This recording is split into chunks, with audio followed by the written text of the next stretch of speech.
الحمد لله نحمده ونستعينه ونستغفره ونعوذ بالله من شرور أنفسنا ومن سيئات أعمالنا من يهده الله فلا مضل له ومن يضلله فلا هادي له ونشهد أن لا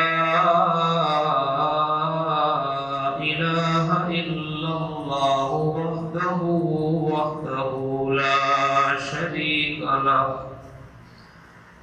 شريك له ولا نظير له ولا وزير له ولا مشير له ثم نشهد أن سيدنا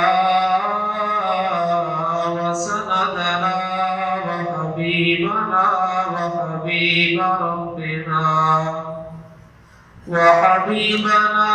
وحبيب ربنا ومرشدنا ومولانا محمدا عبده ورسوله أما بعد فأعوذ بالله من الشيطان الرجيم بسم الله الرحمن الرحيم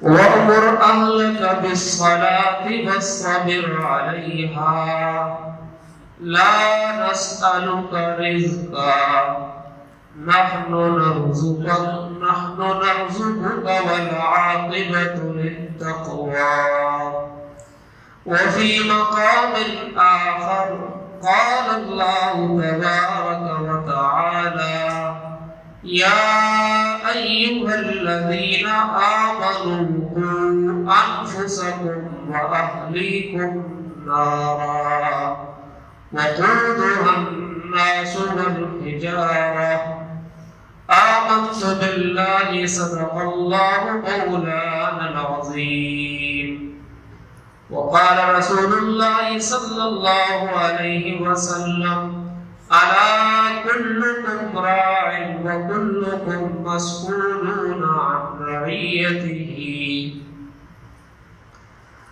محترم دوستو بھائی بزرگوں،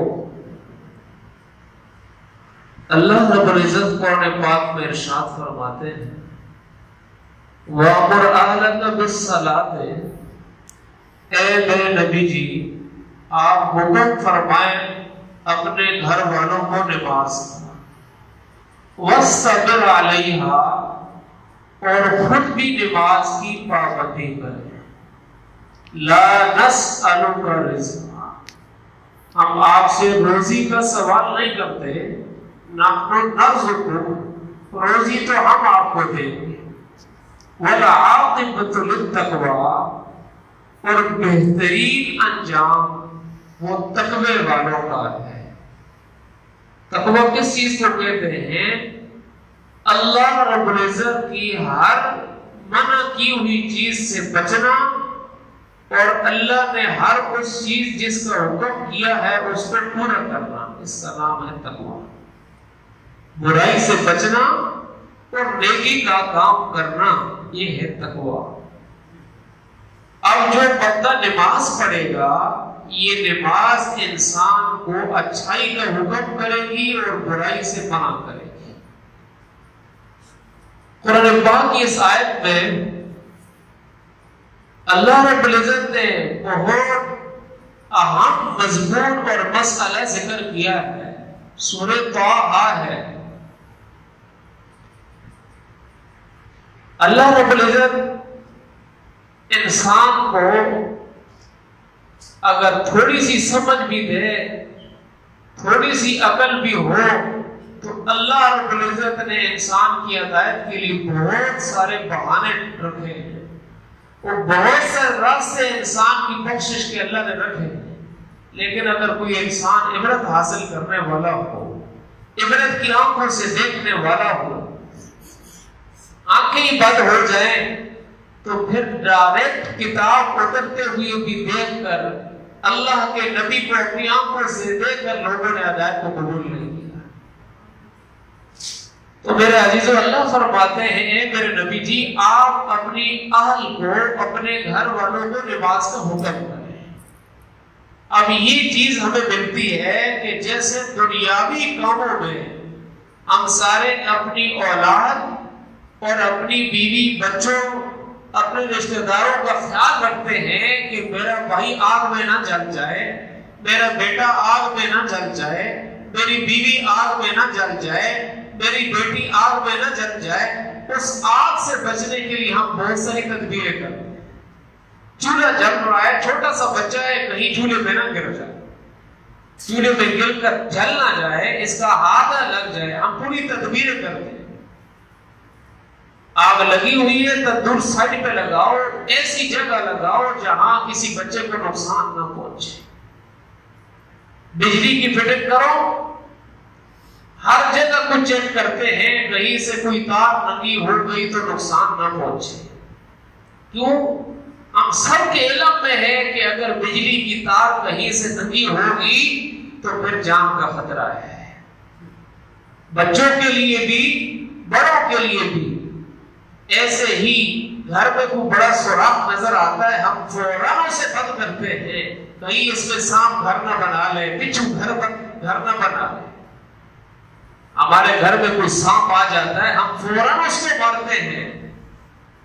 اگر ہم اس سانپ کو ماریں گے نہیں تو کل یہ کسی کو ڈسے گا، جب سانپ ڈسے گا تو پھر وہ بندہ دنیا سے چلا جائے گا۔ اب آئے قرآن کی طرف، آئے حدیث کی طرف۔ ہمارے گھر میں کوئی بچہ، ہمارے گھر میں کوئی بچی، یا ہمارے گھر میں کوئی بھی مستورات، ہماری بیویوں میں، ہماری بھابھیوں میں، ہمارے والدین میں، ہمارے رشتہ داروں میں، ہمارے گھر میں کوئی عورت نماز نہیں پڑھتی، اب اس کے گھر میں آگ لگ چکی ہے، وہ جل رہی ہے، نظر کیوں نہیں آ رہا؟ ابھی موت نہیں آئی ہے۔ موت کے آتے ہی، جسم سے روح جدا ہوتے ہی ہمارے قبروں میں آگ شروع۔ اسی لیے قرآن پاک کی اس آیت میں یہ مثال، یہ حکم دیا گیا کہ اپنی اولاد کو بھی نماز کا حکم کرو اور خود بھی نماز کی پابندی کرو۔ تو دو چیزیں ہیں، ہم نے خود بھی نماز کا اہتمام کرنا ہے، اپنی اولاد کو، گھر والوں کو بھی نماز کا اہتمام کرنا ہے۔ حدیث پاک میں آتا ہے، رسول پاک صلی اللہ علیہ وسلم نے فرمایا تم اپنے بچوں کو نماز سکھاؤ، جب 7 سال کی عمر کا بچہ ہو جائے اس کو پیار کے ساتھ، محبت کے ساتھ، کوئی لالچ دے کر مسجد میں لے کے جاؤ، نماز کا اہتمام کرواؤ۔ جب بچہ 10 سال کا ہو جائے تو پھر میرے نبی نے فرمایا اس کو مارو، نماز کے چھوڑنے پہ مارو۔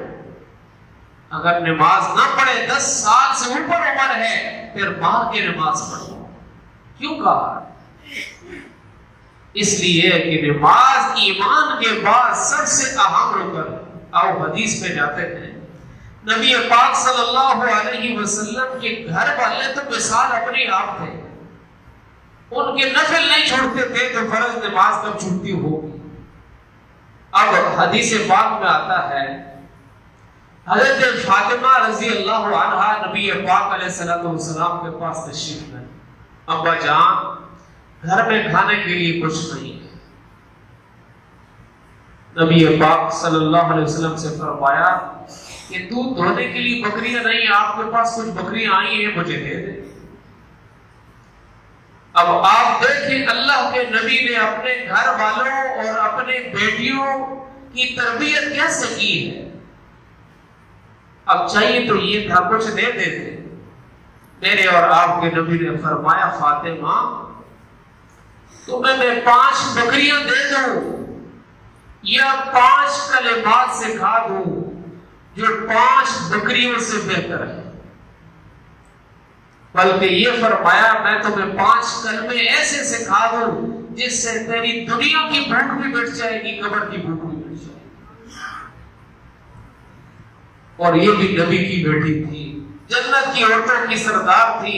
ابا جان مجھے 5 کلمات سکھا، اے میری بیٹی فاطمہ، یا اول الاولین، یا آخر الاخرین، یا ذا القوة المتین، یا ارحم الراحمین، یا راحم المساکین۔ 5 کلمے، اے میری بیٹی یہ 5 کلمے پڑھ لے، اللہ تیری ہر دعا قبول کرے گا، اللہ تجھے دنیا بھی دے گا آخرت بھی دے گا۔ اس لیے علماء نے لکھا ہے جو بندہ یہ 5 کلمے پڑھ کے اللہ سے جو مانگتا ہے اللہ دیتا ہے۔ وہ الگ بات ہے کہ زبان سے جو نکلتا ہے وہ نہیں ملتا، اس کی جگہ کوئی اور مل جاتا ہے، لیکن دعا ضرور قبول ہوتی ہے۔ جس دعا کے شروع میں اسم اعظم یہ 5 کلمے، یا اول الاولین، یا آخر الاخرین، یا ذا القوة المتین، یا ارحم الراحمین، یا راحم المساکین، یہ 5 کلمے جس دعا میں پڑھے جاتے ہیں اللہ اس دعا کو ضرور قبول فرماتے ہیں۔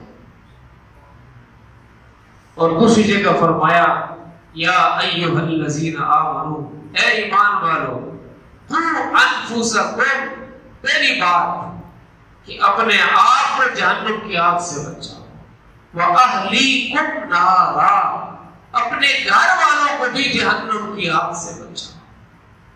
اب میرے عزیزوں، نماز چھوڑنے میں کتنا سخت گناہ ہے، نماز پڑھنے میں کتنا بڑا فضیلت کا کام، کتنا بڑا وعدہ، کتنا بڑا انعام ہے، ہم تو سن لیتے ہیں، عورتوں کو پتہ نہیں ہے، ہماری مستورات کو پتہ نہیں ہے، پتہ نہیں کتنی سالوں کے بعد، کتنے وقت کے بعد ان کو بیان سننا نصیب ہوتا ہے۔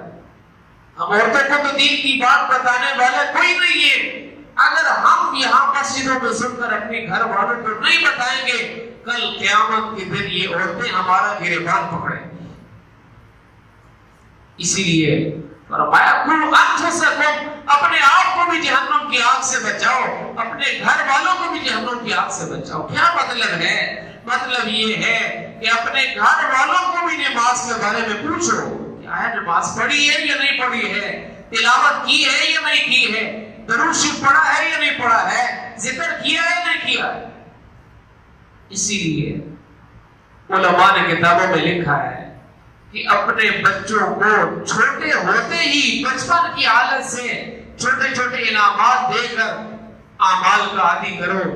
چھوٹے بچوں سے پوچھے سپارہ پڑھا ہے؟ نہیں پڑھا ہے، 5 روپے انعام۔ نماز پڑھی ہے؟ پڑھی ہے، انعام دے دو۔ ایسے کرنے سے ہمارے بچوں میں نیک اعمال کی عادت پڑے گی۔ اور یہ بھی کتابوں میں لکھا ہے، یہی بچے بڑے ہو کر بلوغت کے بعد جب نیک اعمال کریں گے، نماز پڑھیں گے، نفل پڑھیں گے، تلاوت کریں گے، ذکر کریں گے، یہ سارا ثواب والدین کو پہنچے گا۔ چاہے یہ نیت کریں یا نہ کریں، زبان سے کچھ کہیں نہ کہیں، فوراً ان کے کھاتے میں ثواب چلا جائے گا۔ حدیث پاک میں آتا ہے، نبی پاک علیہ السلام نے فرمایا الا، خبردار۔ یہ الا کا لفظ جہاں بھی عربی زبان میں آتا ہے، قرآن میں یا حدیث میں، یہ بتانے کے لیے آتا ہے کہ یہ جو بات آگے آ رہی ہے یہ بڑی اہم ہے، بڑی ضروری بات ہے، بڑی اہم بات ہے۔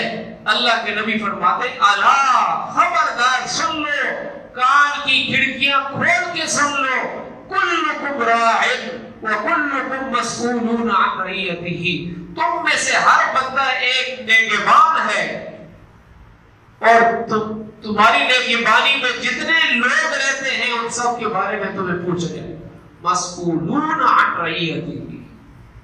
اب میرے گھر میں میری بیوی، میرے بچے، یا میری زیر کفالت، یا میرے نیچے میری ماننے والے جتنے گھر کے لوگ ہیں، ان کی ذمہ ہے میری تربیت کرنا۔ کون سی تربیت؟ کہ وہ 5 وقت کے نمازی بن جائیں۔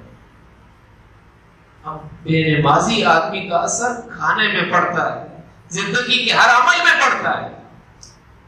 ہمارے ایک عالم ہیں جہاں کے پیر بھی ہیں، ان کو 1999 میں ایک عورت نے فون کیا کہ ہمارے خامد کی تنخواہ 50,000 روپے ماہانہ ہے، اور سارے اخراجات وہ حکومت کے ادارے کی طرف ہے، کھانا، اس کا علاج معالجہ، بچوں کے سکول یا ساری ضروریات، گاڑی وغیرہ سارا وہ دیتے ہیں ادارے والے.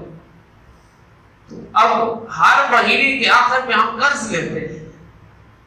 تو اب انہوں نے کہا کہ آپ کے گھر میں کتنے لوگ نماز پڑھتے ہیں، کتنے نہیں پڑھتے ہیں؟ اس نے کہا کہ پابندی سے ایک بندہ بھی نہیں پڑھتا، کبھی ایک، کبھی دو، کبھی ایک بھی نہیں. تو اب انہوں نے کہا کہ آپ ایسے کریں، گھر میں جتنے بالغ مرد عورتیں ہیں وہ نماز پڑھیں، پابندی سے پڑھیں، ایک مہینے کے بعد مجھے فون کرو. تو اب ایک مہینہ گزر گیا، گھر کے ہر بالغ بندے نے نماز پڑھی. تو اس عورت نے دوبارہ فون کیا. اس نے کہا کہ جو خرچے 50,000 روپے میں پورے نہیں ہوتے تھے، 50,000 روپے ختم ہو جاتا تھا اور پھر قرض بھی لینا پڑتا تھا، اس مہینے میں سب نے نماز پڑھی، وہی اخراجات 33,000 میں پورے ہو گئے، 15,000 صدقہ کر دیا. تو میں عرض یہ کر رہا ہوں، یہ ایک نہیں کئی واقعات ہیں. اگر یہ واقع نہ بھی ہو تو پھر بھی کچھ ہمارے پیارے آقا کے سے بڑھ کے کس کی بات ہو سکتی ہے؟ میرے نبی نے جو فرما دیا، بے نمازی یہ ایک پریشانی کا دروازہ ہے کہ پہلا عذاب وہ روزی کا تنگ ہو جانا، معیشت کا تنگ ہو جانا، یہ سارے اسباب موجود ہیں لیکن دل پریشان ہے. اسی لیے میرے عزیزوں، ہم خود بھی نماز کا اہتمام کریں، اپنے گھر کے تمام افراد کو نماز کے اہتمام پر لے آئیں. جب تک نماز کی پابندی نہیں ہوگی اس وقت تک ہمارے گھروں سے، ہمارے بازاروں سے، ہمارے دیہاتوں سے، ہمارے شہروں سے، ہمارے ملک سے پریشانی دے گی. اب دیکھو کتابوں میں لکھا ہے کہ 50% لوگ اگر نمازی بن جائیں، 50% نمازی بن جائیں تو ساری دنیا سے کفر ختم ہو جائے. 100 میں 10% بھی نمازی نہیں ملتے ہیں، کسی جگہ میں 1% بھی نہیں ہے، کسی میں 5%، کسی جگہ میں 10%، 100 میں 100% نمازی کہیں بھی نہیں. اب یہی وجہ ہے کہ ہماری اس نماز چھوڑنے کا اثر ہماری زندگی میں پڑتا ہے. زندگی کے ہر عمل میں، چاہے دینی ہو یا دنیاوی ہو، بے نمازی کا اثر اس میں جاتا ہے. اللہ پاک ہم سب کو 5 وقت پابندی سے باجماعت نماز پڑھنے کی توفیق نصیب فرمائے. سنت پڑھیں.